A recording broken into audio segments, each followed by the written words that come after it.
상황을 보면서 질문을 했다고 한번 가정을 해보겠습니다. 이 아주머니가 왜 병원에 입원을 했나요? 그렇게 외계인이 물었다고 생각할게요. 지구의 상황을 전혀 모르는 한 존재를 끌어들이기 위해서 외계인을 이야기를 하는 겁니다. 외계인이 존재하는 게 아니고. 그 외계인이 그렇게 물었습니다. 이 외계인은 지구의 상황을 전혀 모르는 존재예요. 그랬을 때 이 외계인에게 이렇게 답을 합니다. 빙판길에 미끄러져서 병원에 입원하게 됐다. 우리는 다 이해를 했어요. 어떤 상황이었고, 빙판길에 넘어졌으면 이러한 결과가 나타났겠구나. 그래서 병원에 입원을 했겠구나. 이렇게 이해를 할 수 있다는 거예요. 그런데 이 외계인은 이해가 안 가는 거예요. 빙판길에서 왜 넘어지죠? 질문할 수 있겠습니까? 없겠습니까? 네. 빙판길에서 빙판이 미끄러우니까 넘어졌습니다. 빙판이 왜 미끄럽죠? 질문할 수 있을까요? 없을까요? 할 수 있겠죠. 여러분들은 거기에 대해서 답을 할 수 있겠습니까? 그냥 한번 여쭤보는 겁니다. 뭐 답은 정해져 있습니다. 과학적으로. 사람이 얼음에 발을 디디면 그 압력으로 인해서 그 부분이 얼음이 녹는데요. 그러면 발과 그 얼음 사이에 수막이 형성이 되어서 미끄러진다고 합니다. 그리고 그 다음에 뭐 압력 그리고 마찰력 뭐 이런 복잡한 어떤 과학적인 이야기들이 있습니다. 계속 질문을 하면 그것에 대해서 답을 해줘야 돼요. 그렇죠? 그러나 우리는 그 사실을 알지 못하지만 빙판은 미끄럽고 노인이 다리에 힘이 없어서 미끄러질 수도 있겠고 또 미끄러졌다면 보통 일반적으로 어르신이 넘어지면 고관절을 다치니까 그렇게 해서 병원에 입원을 했겠구나. 그러나 외계인은 궁금한 게 너무 많습니다. 왜 넘어졌는데 뼈가 부러지느냐? 뼈가 부러지면 왜 병원에 가야 되느냐? 모든 것이 다 궁금할 수 있다는 거예요. 그래서 왜라고 질문을 할 때에는 내가 무엇을 알고 있느냐도 중요하고 또 왜라고 하는 것에 대한 물음을 받았을 때 답을 해줄 때에도 상대방이 어느 정도의 수준으로 알고 있느냐에 따라서 내가 어떻게 답해 주느냐도 달라진다는 겁니다. 과학자에게는 더더욱 그러하겠죠. 그러나 분명한 사실은 변하지 않는다는 겁니다. A라는 사람이 말할 때와 B라는 사람이 말할 때의 답이 다를 수가 없다는 겁니다.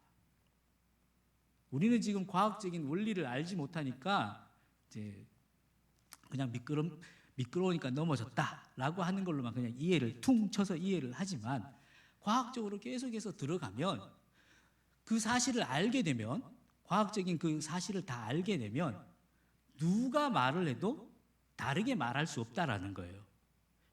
제가 이야기를 하든 우리 지목사님이 이야기를 하든 장로님들이 권사님들이 집사님들이 이 일에 대해서 이야기를 하든 달라질 수 없는 얘기라는 겁니다.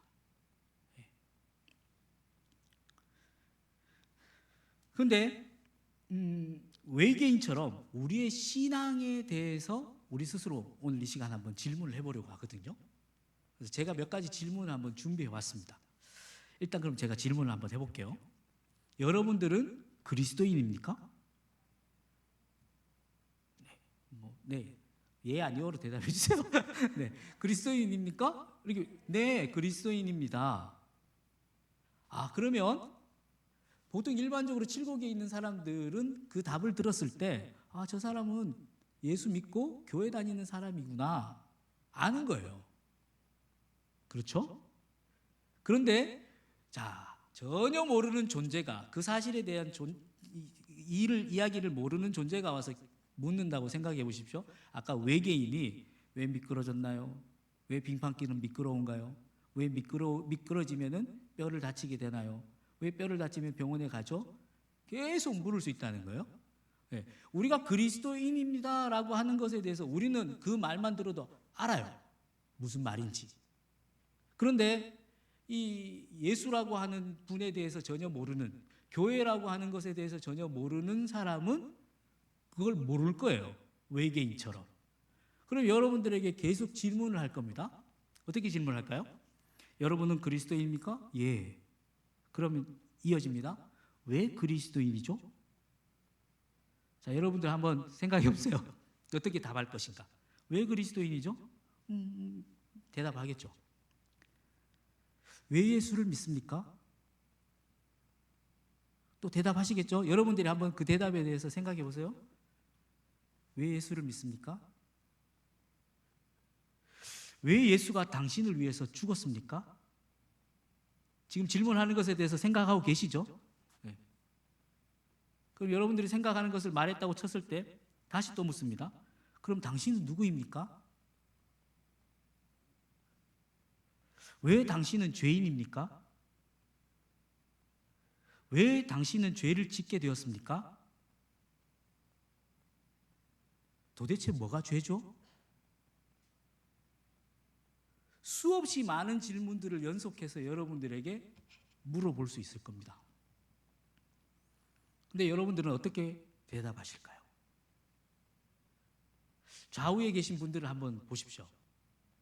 제가 지금 짧게 한 8가지 정도의 질문을 던졌는데요.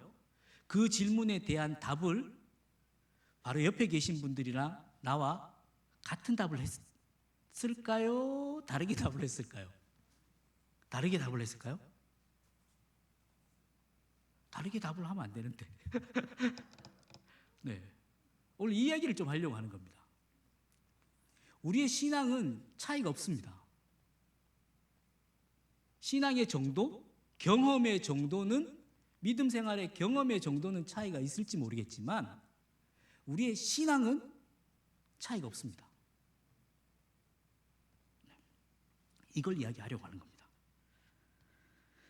자, 많은 사람들이 무엇으로 어떻게 판단하는지는 모르겠지만 나와 다른 사람은 신앙이 다르다라고 생각하는 경향이 많습니다.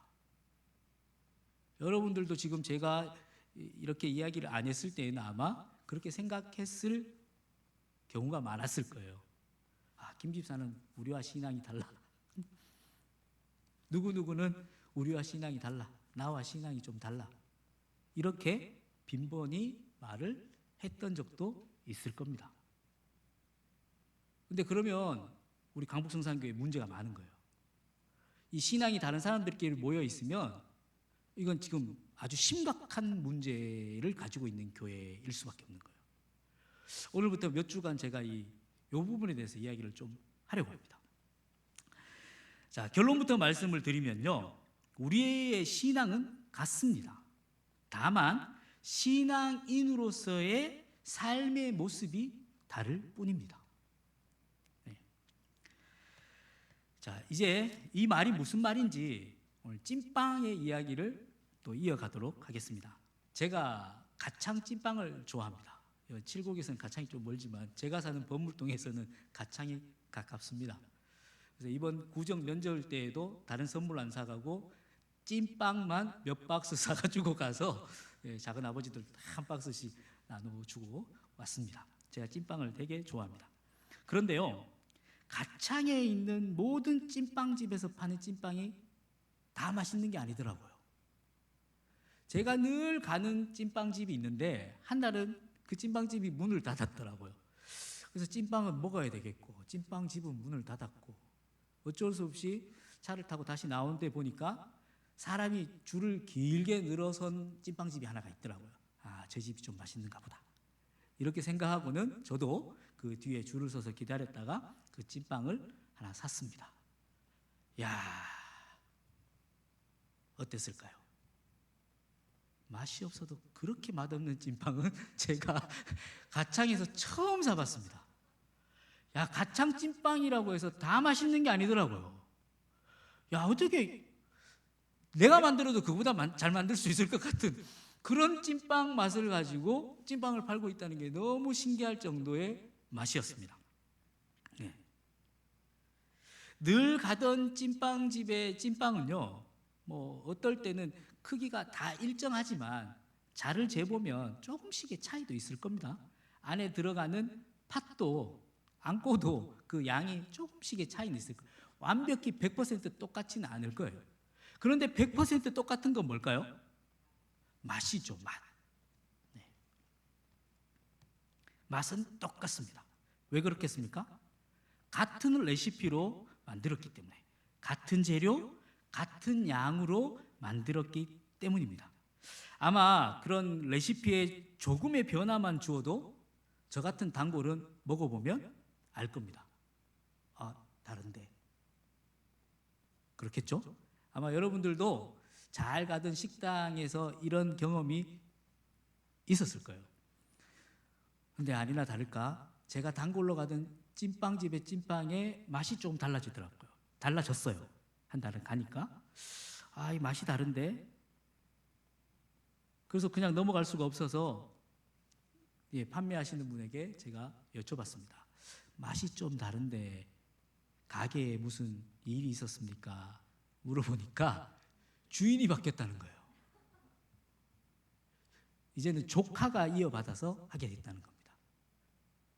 조카가 여기에 무엇을 뺐는지 무엇을 더했는지는 모르겠어요. 아마 그 이모분이었던 것 같은데 이모분에게 그대로 배워서 했을 것 같은데 뭔가에 조금의 차이가 있었던 것 같아요.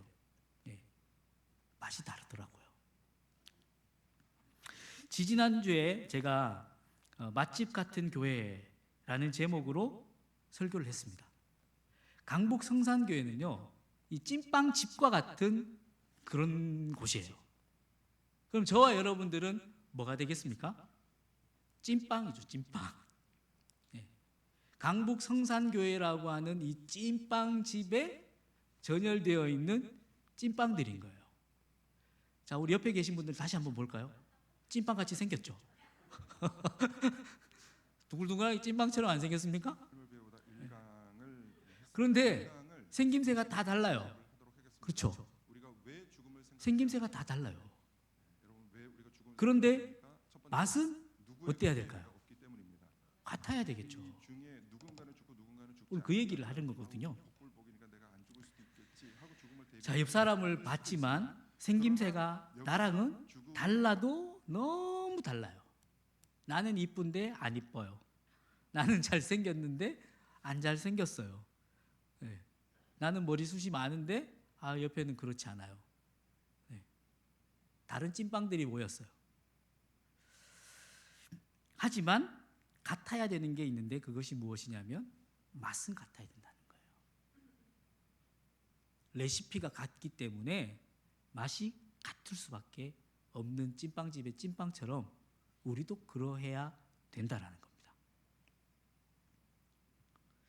여기서 맛이라고 하는 게 무엇이냐, 무엇을 의미하느냐라고 하면 우리의 신앙의 고백을 이야기를 하는 거예요. 여러분들이 공통적으로 신앙 고백하는 것이 하나 있습니다. 무엇인가요? 사도신경이죠. 사도신경. 제가 앞으로 몇 주간에 거쳐서 이 사도신경을 좀 말씀을 나눠보고자 해서 오늘 시작을 하는 거거든요. 오늘은 전체적인 개론을 이야기를 한다 생각하시면 돼요. 우리는 같은 맛을 내기 위한 레시피를 가지고 있는데 그것이 무엇이냐면 신앙 고백이라는 겁니다. 여러분들이 과거로 돌아가서 여러분들이 세례를 받는 그 첫날 한번 기억해 보십시오.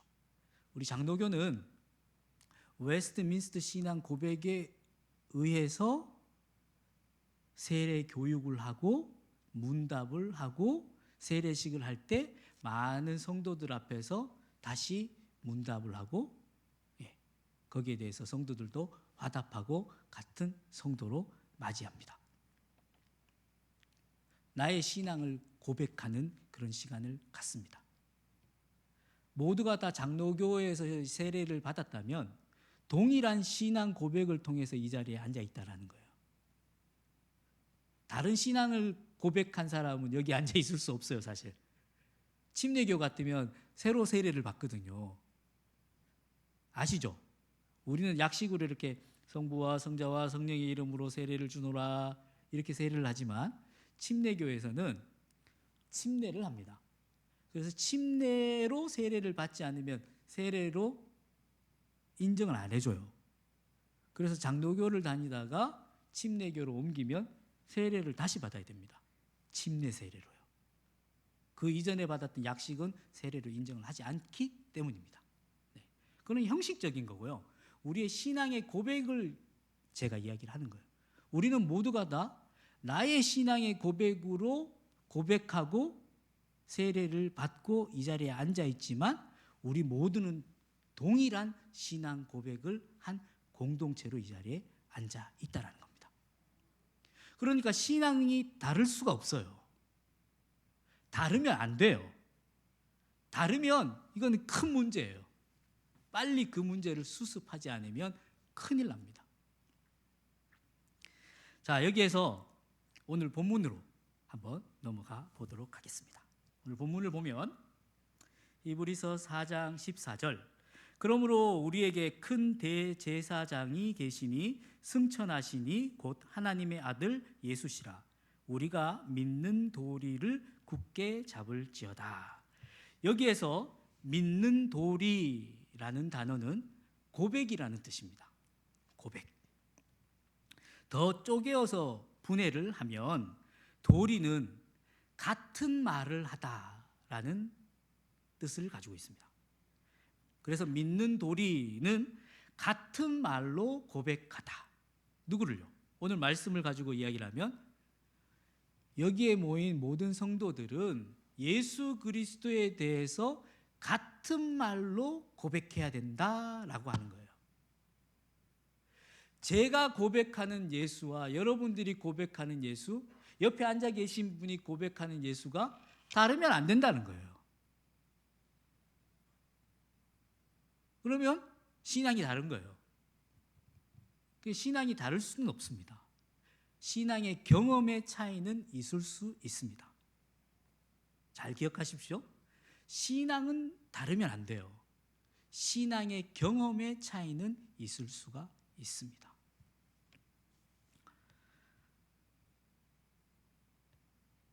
오늘 전체적인 설교를 통해서 여러분들이 기억해야 될 것은 파인만의 아주머니, 빙판길 이런 거 기억 안 하셔도 됩니다. 가창 찐빵 기억 안 하셔도 됩니다. 기억해야 되는 것은 우리는 생긴 건 다르지만 맛은 같다. 이것만 기억하시면 됩니다. 우리의 삶의 여정은 모두가 다 달라요. 하지만 하나님 앞에서 우리의 신앙의 고백은 하나입니다. 오늘 기억해야 될 것은 그겁니다. 자, 우리 다시 한번 옆에 분을 한번 보실까요? 한번 이렇게 찍어서 맛보세요. 한번 찍어서 이렇게 맛을 볼까요? 그리고 나도 한번 찍어서 맛을 보십시오. 맛이 같은가? 다시 말씀드리지만 우리의 삶의 모양과 형편들은 다 다릅니다. 생김새가 다른 것처럼 정말 하나에서 열까지 다 다릅니다. 하지만 우리의 신앙은 동일합니다. 그 동일함을 알 수 있는 것은 우리가 같은 말로 고백하고 있습니다. 여러 가지가 있지만 우리가 늘 같은 말로 고백하고 있는 사도신경, 그것을 가지고 앞으로 설교를 몇 차례 이어가 보려고 합니다. 이것이 다르면 큰 문제가 일어납니다. 우리 빨리 수술을 해야 돼요. 이거 빨리 제자리로 돌려놓지 않으면 큰일 납니다. 이 부분에 대해서 고민을 하지 않으니까 제가 여러분들께 설교를 시작하면서 옆에 계신 분과 나와 신앙이 다른가요? 라고 물었을 때 뭐라고 대답해야 되지? 자신 있게 달라요 라고 하신 분도 계시고 뭐라고 답을 해야 되지? 라고 고민하신 분도 계셨을 겁니다. 네. 그런데 왜 그렇게 머뭇거릴 수밖에 없었을까요? 네. 교육받고 싶으시다 그랬잖아요. 교육을 못 받으셨나 그런가? 네. 이런 부분에 대해서 사실은 개념 정리가 사실 필요합니다. 단어에 대한 개념 정리도 필요하고요. 우리의 신앙에서 필요한 믿음, 고백, 신앙 고백, 사도신경과 같은 웨스트민스트 그런 여러 가지들 있지 않습니까? 그런 것에 대해서 우리가 알 필요가 있습니다. 그리고 개념을 정리해야 될 필요가 있습니다. 우리의 믿음이 무엇인지, 우리의 신앙이 무엇인지, 우리의 신앙의 고백이라고 하는 것이 무엇인지. 그렇지 않으면 저 사람이랑 나랑 신앙이 달라요. 전혀 그런 것에 대해서 모르는 사람이 아마 그런 이야기를 들었다면 아마 외계인이 질문했던 것처럼 여러분들께 그렇게 질문을 할 수 있겠죠. 아니 A와 B가 강북 성산교회를 다닌다며 똑같은 교회에 근데 어떻게 신앙이 다르지? 여러분들 어떻게 대답하실게요? 어떻게 대답하실 거예요? 그런데 한번 되돌아서 나의 삶을 한번 나의 신앙의 여정을 한번 살펴보십시오. 다르다고 생각하지 않았나요? 저와 저 사람과 나와는 신앙이 달라. 믿음이 달라. 다시 말씀드리지만 다르면 안 됩니다. 저와 여러분들의 신앙은 같습니다. 그래서 같은 말로 고백할 수밖에 없습니다. 누구를요? 예수 그리스도를요. 더 정확하게 나누어서 말씀을 드리면 사도신경에서는 하나님, 예수님, 성령님을 같은 말로 고백합니다. 우리가 같은 말로 고백하는 하나님이 누구신지, 예수님이 누구신지, 성령님이 누구신지를 같이 고백할 수 있는 내용들이 우리 안에 있지 않으면 심각한 문제가 생기는 거죠. 그래서 오늘은 시작이고요. 그래서 다음 주부터 이 사도신경 전체에 대해서 세 부분으로 오늘 간략하게 말씀을 드렸습니다. 같은 말로 고백하기를 하나님, 예수님, 성령님이 우리에게 누구이신지 같이 고백할 수 있는 그런 신앙의 고백의 여정을 함께 가기를 간절히 소망합니다. 네, 다른 거 다 잊으셔도 됩니다. 한 가지 뭐만요? 오늘 제목만 생각하시면 됩니다. 생긴 건 달라도 맛은 같아요. 우리의 삶의 모양들은 다르지만 우리의 신앙은 어떻습니까? 같습니다. 자, 옆에 분이랑 뒤에 분이랑 앞에 분이랑 나와 신앙은 같습니다. 다르지 않습니다. 다르면 안 됩니다. 아시겠죠? 자, 오늘은 그러면 여기까지만 하도록 하겠습니다. 찬양 우리 마지막 찬양 내게 허락하신 시련을 통해 우리 함께 찬양 드리고 함께 기도하도록 하겠습니다.